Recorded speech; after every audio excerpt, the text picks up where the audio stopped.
Hey YouTube! So today I'm going to do something completely different than what I've been doing recently. Recently I've been doing collection videos, and I decided it might be a good idea to switch it up a little bit. Um, so today I'm going to go over what I consider to be hidden gems. There's 20 games that I've selected across multiple platforms because, for being honest, I haven't played enough games on every single system to kind of pick enough hidden gems for each system. So this one ranges from Nintendo 64 to PS4, and there's 20 of them. Now, what I consider to be hidden gems are games that aren't really widely known or talked about that often. You don't hear them pop up that much, but they're actually really fun games.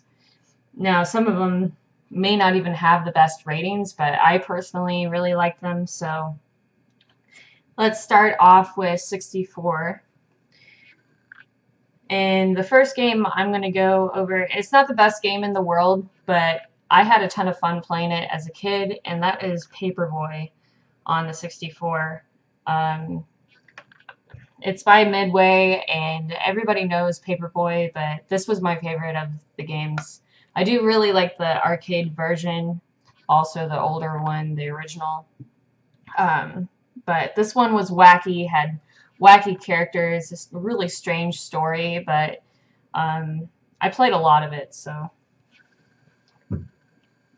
Now this one might come as a surprise because it's kind of a sports game, but that is Nagano Winter Olympics 98.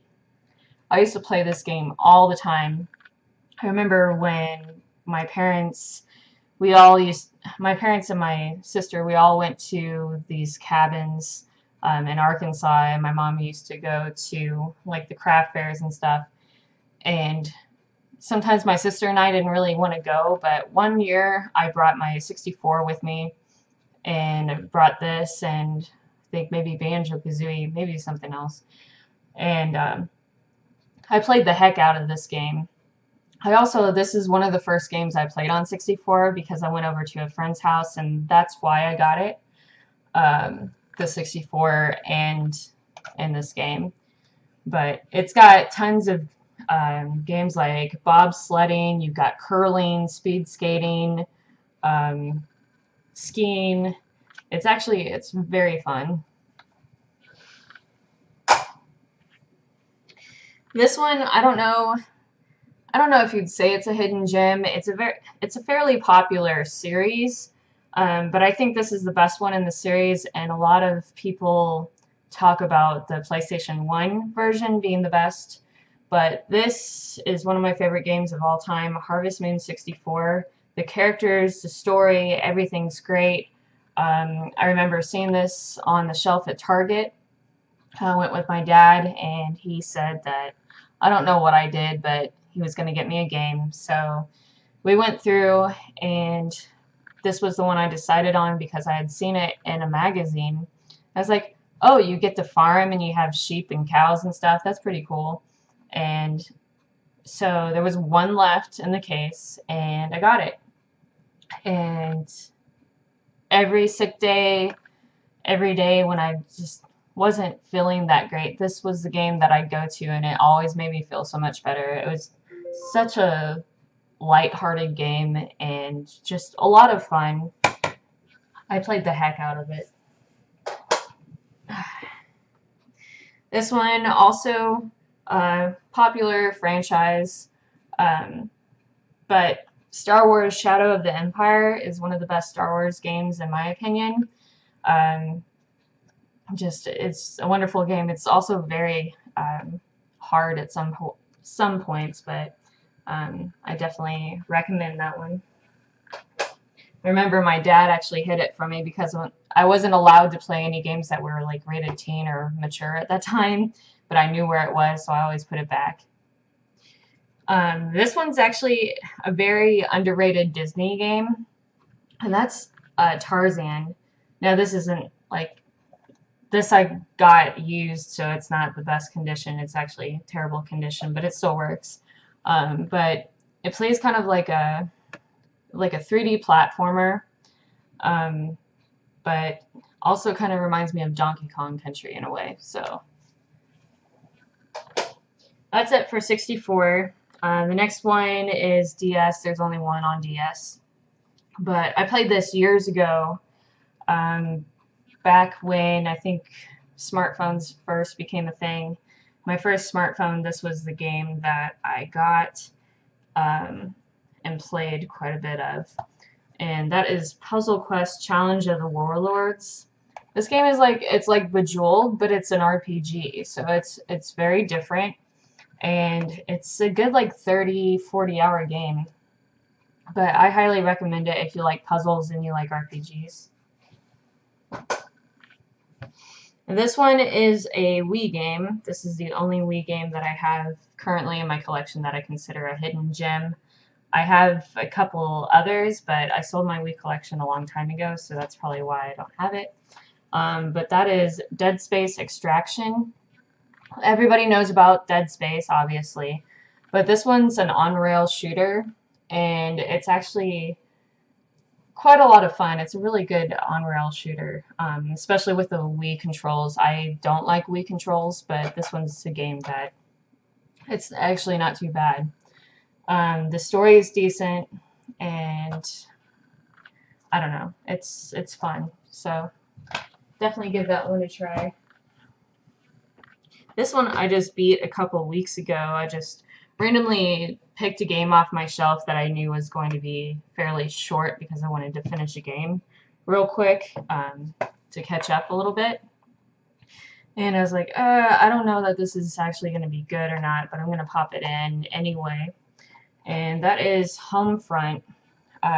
This is actually a pretty decent shooter. It's not like the best game in the world, but I think for its time it was actually really good. And the story is great, the characters are great. So it's only about a 4-hour campaign. It's probably about it. But I flew through it, so.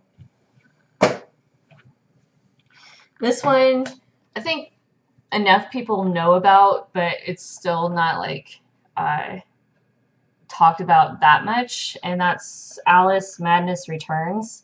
This game is fairly long, a little bit too long, honestly, and at first I wasn't sure if I liked it, but it's one of those games where after you finish it and you're like, yeah, I don't know that I liked it that much, and then you think about it more and you're like, oh, yeah, I actually really enjoyed this game and I want to play something else like it. It's an adventure game with Alice. It's a lot darker than, well, Alice has always been dark. But it's a pretty dark game. Plays a little bit like Zelda in a way, and then kind of like hack and slash, and it's a platformer too. But it deals with a lot of mental illness too. So, and I think they're going to make a new one. I think they're making a sequel to this, but highly recommended. Definitely check that one out. This one's another 360 game. This one you can play with the Kinect, but I only played it with regular controls, and that's Child of Eden. I picked this up because it was at a thrift store. I think it was at a Goodwill, and it was like $2 or something. I'm like, I don't have it in my collection, I might as well. And I tested the game out, and it was not what I thought it was at all. Because I always see this game everywhere, and I've never really heard anything about it. But it's a rhythm-based shoot 'em up, which is not what I was thinking it was. And it's really fun, highly addictive, and it gets really hard at some points too. This one we played for game clubs recently, and that is Enslaved Odyssey to the West. This one's like a fun adventure game. Andy Serkis does some of the characters, which is really cool. He's Gollum, Smeagol, in Lord of the Rings. And then it kind of plays like Uncharted in a way, but also like an over-the-shoulder shooter. I don't know, but I mean the story is a little strange. But the graphics are pretty nice, and I really enjoyed it. I flew through this one too.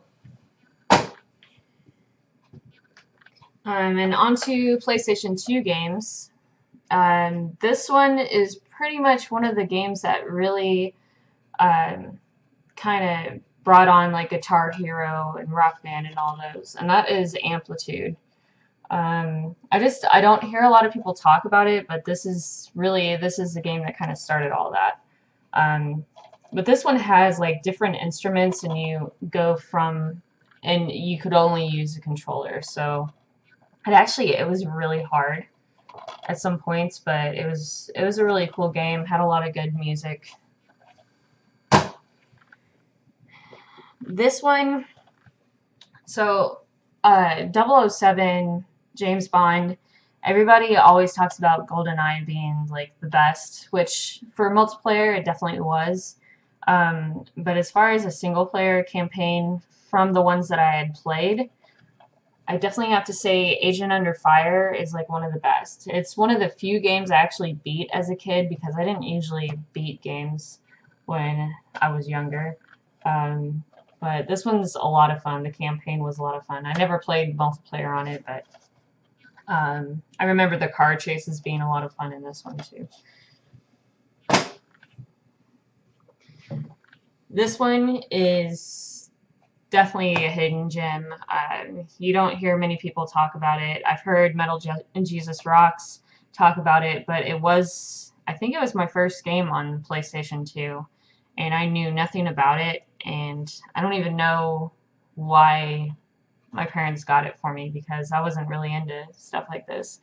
But Downhill Domination is like a downhill racing game with mountain bikes, but you could throw beer cans or Coke cans and kick other people off their bikes as you're passing them. And the levels were insane. Like some of the places were crazy, really fast paced. Sometimes it got really difficult too, but this game is awesome. This one we recently played for game clubs, and it's not the best game in the world, but I had a lot of fun playing it, mainly because I'm a Lord of the Rings fan, and that is Lord of the Rings, The Fellowship of the Ring. Now, this one focuses more on like the books. It's not based off the movies at all. But it kind of reminds me of Fable in a way, and it's kind of like a hack and slash. I don't really know how to explain it, but if you like Lord of the Rings, then you'll probably like this a lot. And then on to PS3. Actually, I only have one for that, and that is, which I guess enough people know about it, but I wish they would make a sequel to it. I haven't heard much about it since. But Heavenly Sword, this was a launch title. Yet again, this one also had, this is made by the same people that made Enslaved, Odyssey to the West, I think. But Andy Serkis also did a lot of the characters in this one as well. Ninja Theory also did, oh shoot. Well, I can't even think of the name, so never mind. There's a game on PlayStation 4 that they did. Hellblade? Yeah, Hellblade. I'm pretty sure Ninja Theory did them. But this game's like a hack and slash, and it's a lot of fun. It's fairly short, but the characters are great, and the graphics animation was amazing for its time. It was like the first game where it looked like really realistic when the characters were talking, like their tongues would move and stuff. It's weird, I guess, but yeah, highly recommend. And then on to PS4. So this one's kind of known, but Until Dawn, this game is amazing. You play as a group of, I guess, teenagers. It kind of, reminds me a lot of I Know What You Did Last Summer. It's a horror game and a lot of quick time events, but it gets really scary. And there are parts too, I know, where I was hiding and it said, "Don't breathe." And my hand started shaking a little bit as this thing was walking past me. And because my hands were shaking and like I felt like I breathed out, but I think it was because like my hands moved. It felt movement. And so so I died and it was crazy. But it felt so realistic, and uh, you could have any of these characters die. I think there were 8 characters total, and I ended up with 4, but not everybody's experience was the same, so definitely cool. And I don't play a lot of horror games, so. And this one's a very popular franchise too, but this is definitely my favorite of all of them. And I don't know that many people talk about it really.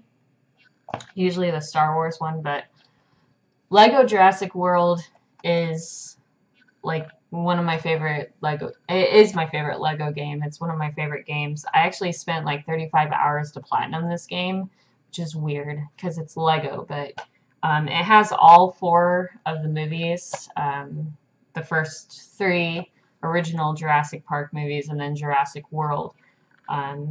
And it's a lot of fun. It gets a little tedious sometimes to like get all the collectibles and stuff when you're getting the trophy, and it goes on for quite a while, but it's an easy platinum and it's enjoyable. So this game was a launch title for PS4. I believe it was a launch title, I'm pretty sure.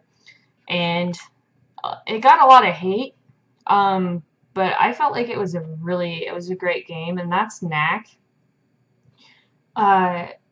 This one kind of reminds me of like, I don't know, like Crash Bandicoot or like Ratchet and Clank, but you pick up parts and your character gets bigger, gets stronger as you go along, and it's a platformer. And I still need to play Knack 2. I don't own it yet. The story it wasn't that great, but the gameplay was amazing. So, and then finally, but certainly not least, this is like just this game blew me away, and that is Shadow Warrior on PS4. This is like the best first-person shooter I've ever played. Seriously, more so than Doom for me, at least the newest Doom. And at first, like, we played this for game clubs, and I had never heard of this game at all. It's by Devolver Digital, which a lot of people know of. I think they do the Serious Sam series. And I played like the first 2 chapters, and I was like, I don't know, this game's a little weird. But the 3rd chapter, it's just so fast-paced. It gets really difficult at times, but like I flew through this game. Like it was so crazy. But I mean, it plays a lot like Doom in a way, but the environments, the levels, the characters, the story is a lot like. I feel like there's a lot more to it than Doom.